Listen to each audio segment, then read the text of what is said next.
Bonsoir à toutes, ravi de retrouver Azad pour cette première édition de Cap l'Info en 2026. Nous ça va tout de suite sur les titres de la semaine. À la une, des lycées réaménagés pour éviter l'inconfort des élèves pendant les hausses de température. Le plan de lutte contre la chaleur initié par la région Réunion y continue son chemin. Nous voyons ça ensemble. Comment prévenir les risques naturels qui menacent la Réunion? Question à laquelle devra répondre le groupe régional d'experts sur le climat lancé en ce début d'année. Quel est son rôle? On vous l'explique.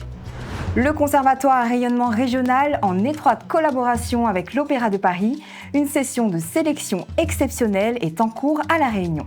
Marthe Tovar, directrice par intérim du CRR, nous en dit plus sur ce partenariat inédit.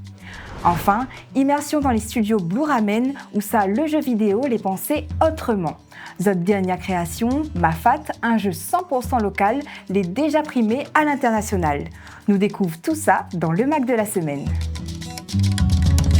Nous l'avons tous constaté, il fait déjà bien chaud en cet été austral. Pour permettre à nos lycéens d'étudier convenablement pendant ces fortes chaleurs, la région travaille, depuis l'année dernière, sur des solutions pour améliorer le confort des élèves au sein des établissements. Autre contribution obtenue grâce aux efforts de la mandature, la modification du calendrier scolaire dès 2027. La rentrée ne se fera plus en janvier, mais sera décalée à février. Illustration au lycée professionnel Amiral Lacaze.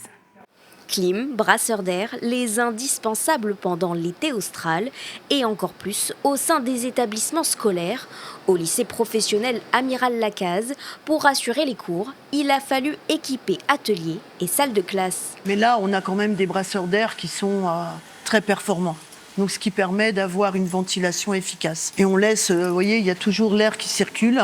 Ce sont des espaces traversants et donc ça permet d'avoir des conditions de travail qui, me semble-t-il, de qualité. Grâce au projet Verdir, depuis la rentrée scolaire 2025, l'établissement a changé du tout au tout. Les espaces bétonnés ont été réaménagés, végétalisés, pour le plus grand bonheur des élèves, plus sereins pour étudier au quotidien. Sauf qu'il faisait un peu chaud quand même en cours, mais avec la clim, oui, c'est meilleur. Il y a du vent qui passe et tout, ça fait du bien avant de rentrer en classe. Des aménagements qui ont fait baisser drastiquement la température dans les salles de classe, c'est ce qu'ont pu constater les professeurs. Parce qu'avant, c'est vrai qu'on étouffait pas mal. Les aménagements extérieurs ont déjà diminué la chaleur. Et puis les brasseurs d'air font beaucoup de bien. Que les élèves sont déjà plus attentifs, plus concentrés, moins fatigués. Puis nous, on est en pro, donc on bouge pas mal. Donc c'est vrai que c'est un critère important. La région s'engage pleinement en faveur d'une stratégie de développement durable. Objectif, permettre aux élèves d'étudier dans les meilleures conditions. C'est en ce sens que la collectivité a contribué activement à la modification du calendrier scolaire, mise en place dès la rentrée 2027.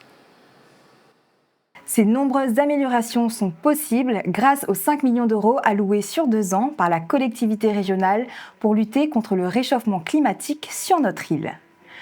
Et ce plan de lutte contre la chaleur dans les lycées a sans doute été évoqué lors de la rencontre annuelle entre la présidente de région Huguette Bello et les proviseurs des lycées. C'était au musée de Stella cette semaine, une rencontre pour permettre à la collectivité de souhaiter une bonne année à la communauté éducative, échanger sur les enjeux de l'éducation et les futurs chantiers à venir. On écoute à ce sujet la présidente de région. Votre mission, mesdames, messieurs, est essentielle. Elle est exigeante, elle est parfois rude, elle est vraiment souvent difficile. Diriger un lycée, ce n'est pas seulement administrer un établissement, c'est tenir un cap dans un monde en mouvement permanent. Nos politiques éducatives, nos investissements dans les bâtiments, les équipements numériques, la restauration scolaire, la transition écologique de nos lycées n'aurait aucun sens sans votre engagement à les faire vivre, à leur donner une vie sur le terrain. À propos d'environnement, la région Réunion s'engage en lançant le GREC, le groupe régional d'experts sur le climat. Son rôle, donner son avis sur les différentes problématiques concernant entre autres la biodiversité, le dérèglement climatique, afin d'aiguiller les décisions et actions entreprises à ces sujets pour l'avenir du territoire. Au MOCA, le reportage de Cap l'Info. Cyclone, réchauffement climatique, souveraineté alimentaire et énergétique, Autant de défis à relever pour la Réunion. La région Réunion s'y engage avec la signature du groupe régional d'experts sur le climat. Ce GREC regroupe plusieurs acteurs institutionnels et financeurs et prévoit des garanties quant à l'avenir climatique à la Réunion. L'installation du groupe régional d'experts sur le climat de la Réunion traduit une volonté claire. Faire du savoir scientifique un pilier de l'action publique au service de l'intérêt général. L'ambition du GREC est de créer un véritable maillage entre scientifiques, pouvoirs publics et d'avoir un impact sur les décisions locales. Ça permet à la fois aux organisations scientifiques de parler aux décideurs de parler aux besoins de recherche et de connaissances qu'ils ont, et aux acteurs scientifiques qui produisent cette connaissance et ces recherches sur le territoire, de s'assurer qu'elles soient bien prises en compte dans les politiques publiques pour adapter le territoire de la Réunion au changement climatique. Ce groupe d'experts réunira 9 acteurs institutionnels, 3 financeurs et 7 membres du comité scientifique et technique, notamment Météo France. Météo France a développé sur le territoire des données à une échelle très fine qui vont permettre d'accompagner et de guider la décision politique autour de ces enjeux forts que sont l'adaptation au changement climatique. À terme, des groupes de travail seront formés afin de produire des livrables et de mettre en œuvre une coordination d'action thématique. Trouver un emploi, se former, recruter. À La Réunion, maintenant, toutes ces démarches les réunissent à un seul endroit, sur le portail régional de l'emploi formation. Ce matin, la région l'a officiellement lancé ce nouvel outil numérique pensé autant pour les demandeurs d'emploi que pour les entreprises. Nous revient en détail là-dessus dès la semaine prochaine. Tout à fait autre chose, Astéa. Nous cause du Conservatoire à rayonnement régional de La Réunion, où certains élèves en chant lyrique y préparent actuellement une sélection d'entrée pour peut-être intégrer l'Académie nationale de l'Opéra de Paris avec l'aide précieuse de autres professeurs. À Saint-Denis, le reportage de nos équipes.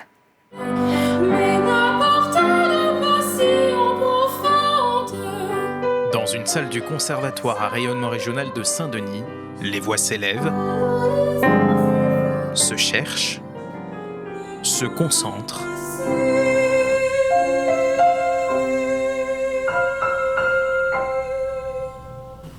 Une pro, ça y est. Aujourd'hui, ces jeunes chanteurs répètent bien plus qu'un morceau, car pour la première fois, le CRR de La Réunion s'engage dans un partenariat inédit avec l'Académie de l'Opéra de Paris. Une opportunité, il est vrai, totalement exceptionnelle pour nous tous, pour le conservatoire, pour notre territoire et puis bien sûr pour nos élèves. Ils nous ont sollicités puisqu'ils voulaient donc plus particulièrement venir sur notre territoire pour découvrir les talents réunionnais. Une quinzaine d'élèves réunionnais se sont portés candidats. Depuis plusieurs jours, ils se préparent à une première phase de sélection, enregistrée ici même au conservatoire. Une préparation exigeante, encadrée par les enseignants de la filière voix. Prends appui sur « Sentir l'amour devant tout ce qui passe ». Sentir l'amour devant tout ce qui passe. Sentir l'amour devant tout ce qui passe. Voilà. De la voix posée sur le souffle, moins de timidité, commencer un petit peu à être autonome vocalement. C'est des diamants bruts, et il y a des très belles personnalités et c'est aussi des enfants qui sont toujours très enthousiastes. Au-delà de la technique, c'est une aventure humaine et artistique qui se joue, et pour certains, un rêve qui prend forme. Moi, je veux devenir chanteuse. Du coup, je me dis, c'est un super tremplin. Par exemple, si t'es allé à l'Opéra de Paris avant d'avoir vraiment les projecteurs sur toi, tu pourras trouver plus facilement une agence ou commencer à interpréter des chansons. Un bon chanteur ne doit pas que chanter sa musique, il doit savoir écouter les musiques des autres. Même s'il ne chante pas aussi bien. Les élèves retenus pour cette première étape se présenteront à un second tour le 18 février prochain, en présence de l'équipe pédagogique de l'Opéra de Paris. Une étape décisive où les voix réunionnaises espèrent déjà se faire entendre. Bonsoir Marthe Tovar. Bonsoir Maisie. On est ravis que vous soyez avec nous ce soir. Merci. Vous êtes la directrice par intérim du Conservatoire à rayonnement régional de La Réunion.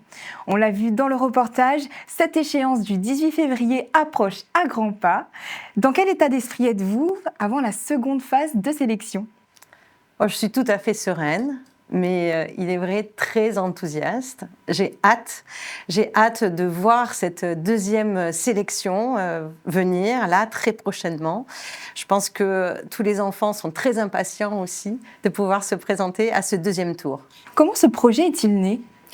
Alors, ce projet, il est né, nous avons été sollicités par donc l'Académie de l'Opéra national de Paris pour travailler sur un partenariat avec ce territoire de la Réunion, puisque le projet principal de l'Académie, c'est vraiment de rendre accessible au plus grand nombre, de permettre une démocratisation de l'accès à la pratique artistique.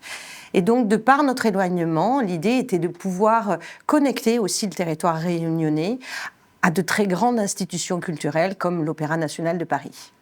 Admettons qu'un ou une des élèves du conservatoire soit retenue. Cela implique quoi pour son parcours ? Qu'est-ce que l'Académie de l'Opéra de Paris peut lui apporter ? L'excellence, tout d'abord. Il est certain que pouvoir intégrer l'Opéra national de Paris, c'est tout d'abord approcher l'excellence artistique, c'est avoir la grande chance que l'art soit au quotidien dans la pratique de ces enfants qui seront recrutés.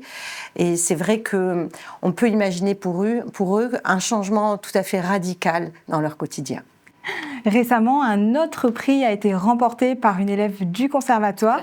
C'était lors de la finale des Voix Outre-mer. Selon vous, qu'est-ce qui a fait cette différence ? D'ailleurs, on imagine votre fierté et celle du corps enseignant qui a été avec cet élève tout au long de l'accompagnement. Oui, il s'agit de Elisha Kingelobe. Elisha est une jeune chanteuse de 18 ans qui est en classe de chant lyrique avec Olivera Topalovic. Et Elisha est déjà au conservatoire depuis 6 ans, je crois. Elle a pu aussi bénéficier de la filière des voix d'enfants. Il est vrai que nous voyons aujourd'hui tous nos chanteurs vraiment se révéler grâce à cette formidable progression que nous avons mis en place. Et nous récoltons vraiment aujourd'hui les fruits de ce travail d'équipe. Il y a toute une équipe pédagogique derrière ce projet. Et les talents sont là et brillent au national. Selon vous, qu'est-ce qui fait que la jeunesse réunionnaise est si talentueuse ? Qu'est-ce qu'elle a de si unique ? Alors, je crois qu'il ne faudrait pas s'arrêter aux chanteurs. Évidemment. Et il faudrait parler de tous les talents artistiques de la Réunion, ceux qui sont présents au conservatoire à travers la musique, la danse ou encore le théâtre, nous montrent vraiment leur capacité à créer, à inventer, leur singularité artistique qui certainement, je le crois, vient aussi d'un métissage présent sur notre île, et puis leur capacité à travailler, parce qu'il faut beaucoup de travail, leur passion aussi. Ils sont tous porteurs de ces valeurs et ils nous le montrent vraiment à chaque instant. Avant de conclure, un petit rappel des échéances pour la sélection de l'Académie de l'Opéra de Paris. On a donc le 18 février et ensuite ? Alors le 18 février, tout d'abord, il y aura donc cette deuxième audition qui s'articulera autour de tests de formation musicale, de théâtre, mais surtout, bien sûr, de leurs prestations vocales. Et puis ensuite, eh bien, il y aura les sélectionnés. Et ces sélectionnés, eh bien, nous pourrons espérer pour eux une rentrée en septembre prochain à l'Opéra national de Paris. Extraordinaire. Un changement de vie radical. Tout à fait. Merci beaucoup d'avoir été avec nous, Marthe Tovar. Je rappelle que vous êtes la directrice par intérim du Conservatoire à rayonnement régional de La Réunion. Nous continuons avec d'autres talents pays, cette fois dans la création de jeux vidéo. Le studio indépendant Blue Ramen y développe en ce moment même le jeu Mafat, où Sadou incarne ni plus ni moins le facteur de Mafat qui distribue le courrier aux habitants du cirque. Un jeu déjà primé à l'international pour lequel le studio réunionnais n'en a une vision claire. Se différencier à la fois dans la façon de créer, de jouer et de consommer le jeu vidéo. Banaï partage tout ça avec nous, c'est dans le MAG de la semaine. Un jeu vidéo en cours de développement, conçu à La Réunion. Pas de combat, pas de course au score. À l'écran, un facteur avance dans Mafat, appareil photo en bandoulière. Derrière ce projet, Blue Ramen, un studio indépendant réunionnais qui revendique une autre manière de faire du jeu vidéo. Sa promesse, des jeux plus calmes, plus humains, pensés comme des expériences sensibles. Pourquoi faire simple quand on fait compliqué ? Les devs, quoi. Ouais. Le studio revendique une ligne éditoriale claire, des jeux accessibles, chaleureux, qui misent sur l'émotion plutôt que sur la performance. Alors Blue Ramen, c'est né d'une volonté de créer des cozy games à impact sociétal à La Réunion, avec une ambition internationale. Créée en 2024, la structure s'appuie pourtant sur une solide expérience du jeu vidéo.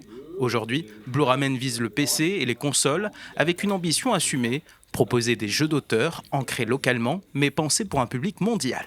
Alors un cozy game, c'est très simple, c'est un jeu mignon, c'est des jeux, on va pas se tirer dessus toute la journée. Donc c'est vraiment des jeux généralement avec une expérience utilisateur qui est très chaleureuse, qui est très plaisante et qui plaît à une différente cible que le commun des mortels, les jeux populaires à la Fortnite ou Call of Duty. En fait, c'est vraiment des jeux chaleureux généralement.